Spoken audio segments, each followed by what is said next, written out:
따라서 이사야의 예언, 구약 성경에 이사야라고 하는 선지자가 나오는데, 이사야라고 하는 선지자는 대선지자라고 하는 별칭이 붙어 있는 사람입니다. 왜 대선지자냐?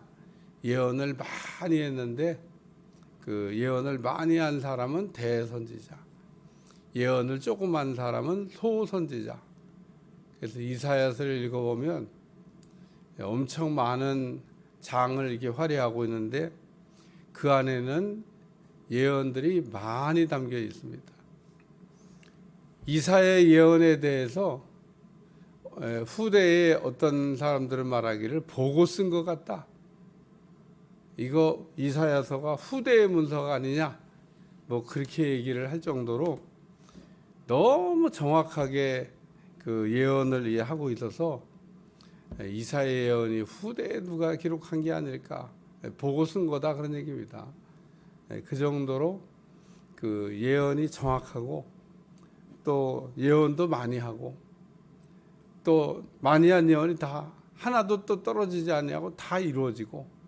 여러분, 예언이라고 하는 거를 얘기할 때 그 선지자는 두 종류가 있습니다. 하나는 진짜, 하나는 가짜. 진짜와 가짜를 어떻게 구별하냐? 가짜는 예언을 했는데 안 이루어져. 예언을 했는데 성취가 안 됩니다. 가짜입니다. 가짜. 남유다의 멸망을 예레미야가 예언하고 있을 때 가짜 선지자가 많이 출현했다 그랬습니다. 가짜 선지자들의 뭐 다 그런 건 아닙니다만은 진짜 선지자는 그 사람들 듣기에 별로 좋은 얘기를 안 해요. 사람들이 별로 안 좋아해요. 왜? 매일 뭐 망한다 그러고, 뭐 매일 무슨 뭐 하나님의 진노가 내려온다 그러고, 뭐 매일 뭐 한마디로 나쁜 얘기만 해요. 근데 가짜 선지자는요, 좋은 얘기만 합니다. 안 망한다 그러고, 어려운 일도 없을 거라고, 잘 될 거라고.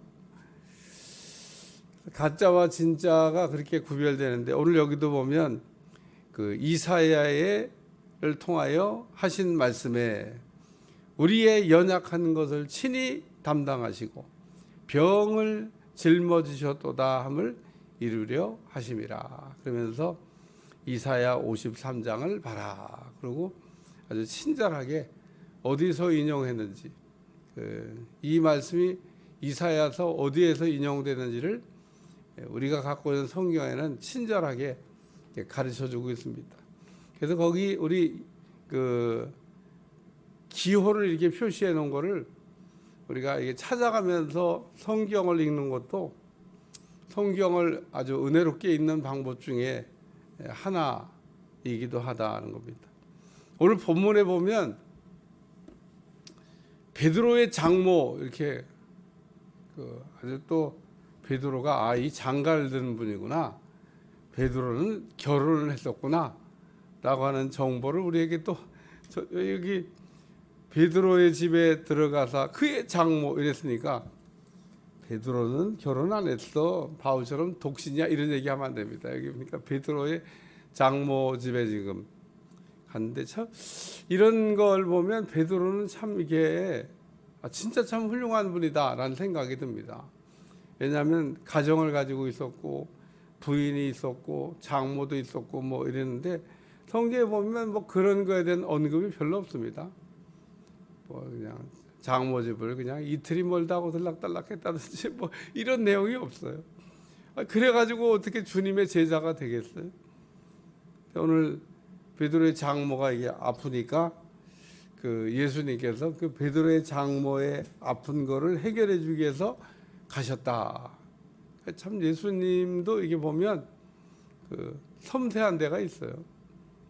예수님 십자가에 달려 이렇게 돌아가실 때도 그 뭐 예수님이 그 자기가 지금 힘든데 무슨 뭐 어머니까지 신경을 써요. 근데 십자가에 달렸을 때 일곱 마디의 말씀을 하셨는데 그 7마디의 말씀 가운데 하나가 그 요한에게, 야, 이제부터는 네가 내 어머니를 좀 잘 돌보고 이제 모셔야 되겠다. 그리고 사랑하는 제자 요한에게, 베드로에게는 안 맡겼어요. 베드로도 있는데 요한에게, 요한 네가 좀 어머니를 잘 모셔야 돼. 예수님은 오래 살 걸 아셨던 것 같아요. 예수님의 12제자 가운데 제일 오래 장수한 사람이 요한입니다. 그러니까 예수님이 그 12제자 가운데 요한에게 그 어머니를 부탁한다. 내가 이제 돌볼 수가 없으니까 네가 잘 돌봐라. 그리고 맡기는 거. 오늘 여기 베드로의 장모 집에도 예수님이 십자가 될 때 어머니도 이렇게 챙기시고, 예수님도 보면 참 꼼꼼한 데가 참 계시다라는 생각을 합니다. 그래서 오늘 예수님께서 베드로의 장모 집에 가서 알아 누운 걸 보시고 그냥 열병이 걸려 갖고 지금 그 머리가 갑자기 그냥 뜨거워지고 그런 게 아니에요. 알아 누운 것을 보시고 그의 손을 만지사 열병을 여인이 떠나가고 여인이 일어나서 예수께 수종을 들더라. 저물매 사람들이 귀신 들린 자를 많이 데리고 오매. 오늘 그 베드로의 장모를 고친 것에 관한 말씀은 마가복음에도 나오고 누가복음에도 나온다고 이렇게 성경을 또 친절하게 위에다가 이렇게 써놨어요. 참고로 읽어보시면 베드로의 장모는 귀신이 들렸었다라고 하는 것을 알 수가 있습니다. 그래서 오늘 귀신 들리는 것을, 여자를 치유하는 걸 보고 사람들이 우리도 고쳐야 되겠다 그래가지고 귀신 들린 자를 예수님께 다 많이 데리고 왔는데, 예수께서 말씀으로 귀신을 쫓아내시고 병든 자들을 다 고치셨다. 그래서 병이라고 하는 게 보면 뭐 여러 가지 경로를 통해서 우리에게 옵니다만은 그 중에 귀신으로 인해서도 그 질병이 우리에게 발병할 수 있다고 하는 사실을 우리에게 들려주고 있는 말씀이기도 합니다. 그래서 오늘 이 선지자 이사야를 통하여 하신 말씀에, 그러면서 첫 번째는 연약한 것을 담당하시고, 우리는 약한 것들이 있습니다. 약한. 우리 인간이 얼마나 약하냐? 인간이 아주 보통 센 게 아닌 것 같은데 약할 때 보면요 한없이 약합니다. 언제 그 약한 거를 우리가 볼 수 있냐? 병원에 가면요 볼 수 있습니다. 병원 갔는데도 아직도 그냥 뭐 큰 소리 치고 있는 사람 있으면은 조금 더 좀 가봐야 될 것 같고, 근데 뭐 우리가 세상에서 날고 뛴다고 하는 사람도 딱 병원에 들어가서 그 좀 심각한 병이 발병되면 다 그냥 순한 양이 되고 다 어린 양이 되고 겸손해지고 또 그렇습니다. 오늘 우리에게는 연약한 게 많다 그러는, 우리 인간에게는 약한 게 많이 있는데 예수님께서 그 우리의 약한 거를, 이 약하다고 하는 얘기는 다른 말로 얘기하면 약점이라고도 표현할 수 있습니다. 오늘 우리에게는 장점도 있지만은 약점이 더 많아요. 오늘 우리의 약점을 또 마귀가 언제나 치고 들어오기 때문에 우리의 약한 게 어딘가 이런 생각을 좀 살펴볼 필요가 있습니다.